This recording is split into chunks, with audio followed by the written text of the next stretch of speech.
دفتر میں کام کرتے ہوئے ایک صاحب کا موبائل چوری ہو گیا۔ دن بھر کی مصروفیت کے بعد تھکے ہارے صاحب بہادر نے یوں ہی گھر کی دہلیز پر قدم رکھا تو اگلا منظر دیکھ کر چونک کے بنا نہ رہ سکے۔ گھر میں ساس اور سسر اپنی بیٹی کا سامان پیک کیے ان کے منتظر تھے۔ بیگم اور ساس کی آنکھیں رو رو کر سرخ ہو چکی تھیں، جبکہ ان کے داخل ہونے پر سسر کے ماتھے پر نفرت کی لکیریں بھی عیاں ہونے لگی تھیں۔ کہاں لے کر جا رہے ہیں میری بیوی کو؟ خیریت تو ہے؟ انہوں نے کچھ نہ سمجھنے والے انداز میں دریافت کیا تو سسر نے آگے بڑھ کر ان کی بیوی کا موبائل ان کے سامنے کر دیا۔ میں تمہیں 3 طلاق دیتا ہوں۔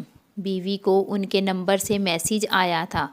میسیج دیکھ کر صاحب نے ایک ٹھنڈی آہ بھری اور بتایا کہ ان کا موبائل تو صبح سے چوری ہو گیا تھا۔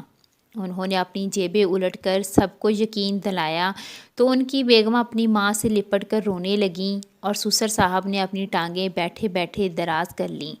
لیکن چور نے میری بیوی کو طلاق کا میسیج کیوں کیا؟ الجھن کے مارے انہوں نے نمبر ڈائل کیا تو چور نے فون اٹھایا۔ صاحب چھوٹتے ہی پھٹ پڑے۔ کمینے انسان، فون چرایا سو چرایا۔ میری بیوی کو طلاق دینے کا حق تمہیں کس نے دیا ہے؟ چور نے اطمینان سے ان کی بات سنی اور کہنے لگا، دیکھیے صاحب، صبح جب سے آپ کا موبائل چرایا ہے مجھے آپ کی بیوی کے 36 میسیج موصول ہو چکے ہیں۔ کہاں ہو؟ کیا کر رہے ہو؟ کب آؤ گے؟ آتے ہوئے یہ لے آنا، اور ہاں یہ بھی جلدی آنا۔ دیکھو فلاں چیز ختم ہو گئی ہے۔ میں پاگل ہو گیا تھا، تب میں نے طلاق بھیج دی اور میری جان چھوٹی۔